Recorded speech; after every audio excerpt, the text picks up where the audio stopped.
Reste que c'est une véritable désillusion même pour le TP Mazembe qui devra se contenter au mieux de la Coupe de la Confédération, vous l'avez dit. Cette mauvaise nouvelle intervient à un moment où le club est en pleine mutation avec une nouvelle réflexion sur sa politique sportive, beaucoup plus tournée vers la formation des jeunes footballeurs. On voit ça avec le reportage de Patrick Loupika, mis en forme et commenté par François Martinet.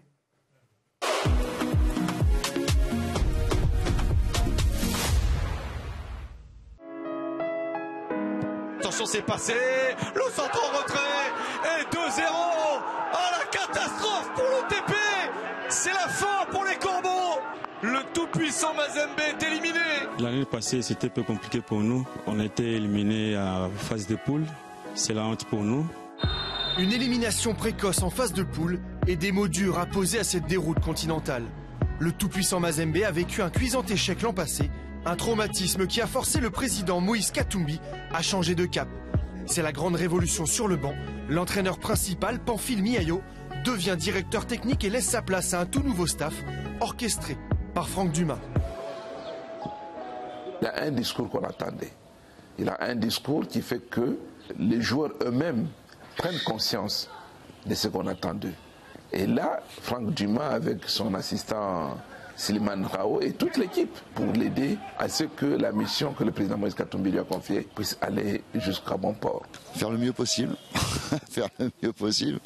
Tout le monde veut gagner, mon adversaire veut gagner, je veux gagner, donc on a le même objectif. Peut-être par rapport à ce qui se passe depuis OTP depuis quelques années, redonner une nouvelle dynamique, une nouvelle vision. Pour redresser la barre, le président a imposé une nouvelle ligne directrice. Le club doit puiser dans son ADN et s'appuyer sur les jeunes formés dans les équipes d'âge. Avec EcoFoot, Katumbi Football Academy et le CS Don Bosco. Pierre angulaire du nouveau projet inspiré par le président, la jeunesse est au pouvoir à Mazembe. Les inconvénients, l'avantage de l'insouciance, du dynamique, le problème après de la responsabilité, il ne faut pas leur donner, il faut les donner au cadre. Donc c'est un mélange de générations. Aux entraînements, hors entraînement, il faut toujours les pousser, donner des conseils, les emmener à travailler, s'arracher pour être encore performants. Il nous a fait confiance, il fallait qu'ils puissent se rendre compte que les jeunes qu'il a fait monter, ils sont aptes et capables de pouvoir rendre quelque chose de valeur à l'équipe. Le TP Mazembe est un club mythique qui a connu beaucoup de grands noms, mais tout le monde finit par passer. Et il faut penser à la relève. Et la relève s'appelle la jeunesse. On a vu l'exemple de l'Ajax d'Amsterdam, qui a été très loin en Champions League il y a 2 campagnes. Et parce qu'ils avaient eu un programme de formation qu'ils ont suivi pendant plus de 5 ans et que les dirigeants s'y sont tenus. Donc c'est quelque chose qu'il faut pouvoir maintenir sur le long terme, mais en même temps on sait qu'il y a une pression énorme et des attentes énormes en termes de résultats. Et le premier objectif était de se qualifier en Ligue des Champions. Mais le tout-puissant Mazembe n'a pas rempli sa mission. Éliminé sans perdre face aux Sud-Africains d'Amazulu, les Corbeaux ne verront pas la phase de poule. Il faudra accrocher une place en Coupe de la Confédération pour ne pas mettre en péril leur vaste chantier. Satisfait parce que nous avons vu que chez Mazembe, il y a un changement, un grand changement. L'arrivée des jeunes, l'arrivée de l'entraîneur. Félicitations à Moïse Katumbi Chapoué de tout ce qu'il a mis comme moyen pour qu'aujourd'hui les supporters de tout puissant Mazembe sont à l'aise. Et ils voient que dans le futur, on peut avoir une équipe redoutable. Parce que chez Mazembe, on ne vient pas pour apprendre. Parce que Mazembe, c'est une institution. Chez Mazembe, on vient pour donner ce que vous avez, des qualités pour que nous puissions avoir un résultat favorable. Un palmarès énorme, une notoriété continentale, les jeunes Corbeaux doivent redorer le blason du TP Mazembe et prendre leur envol.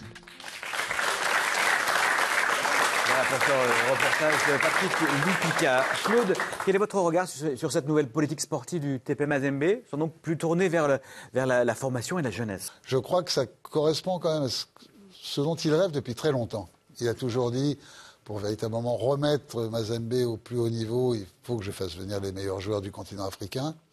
Et même d'ailleurs, disait-il quelquefois, je crois qu'il est arrivé, ce à quoi il voulait arriver, remettre ce nom au firmament du football africain, mais il ne peut pas travailler avec cette académie depuis si longtemps et travailler avec des éducateurs remarquables sans avoir envie maintenant que véritablement tout ça, ça porte ses fruits. Bien donc sûr, oui.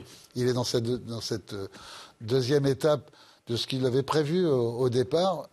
Après, c'est toujours pareil, une académie, bon, c'est bien, quelle que soit la qualité des éducateurs, c'est là aussi le talent qui fait la différence. Il ne faut pas se tromper sur le recrutement.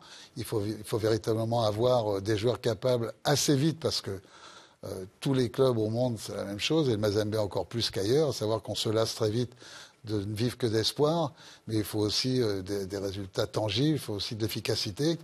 Et ils vont avoir besoin de gagner quelque chose. Et voilà. Gagner en RDC, c'est pas facile. Pas Charles qui va me contredire, parce qu'il y a aussi d'autres grands clubs, mais c'est pas suffisant pour un club comme le Mazembe. Mais ça correspond à ce que Moïse voulait depuis toujours, à savoir voir plus de jeunes joueurs de l'académie intégrer l'équipe première. Pour le moment, c'est un échec. Mais est-ce que c'est une véritable nécessité, Philippe, de se tourner comme ça beaucoup plus vers les jeunes de l'académie ?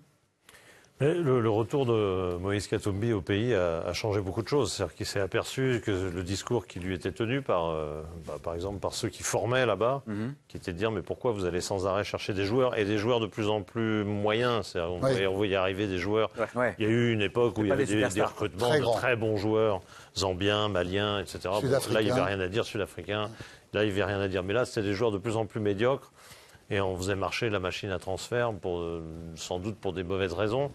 Et donc, Moïse Katumbi, il a remis ce projet académie au milieu. Et il avait quand même créé 2 académies. Il y a l'académie, il y a l'éco-foot, qui travaillait en parallèle et qui finalement alimentait Don Bosco, qui est une filiale, qui est une sorte de 3e académie, presque, on pourrait dire. Enfin, et à l'arrivée, ces joueurs-là n'arrivaient pas au TP, c'était absurde.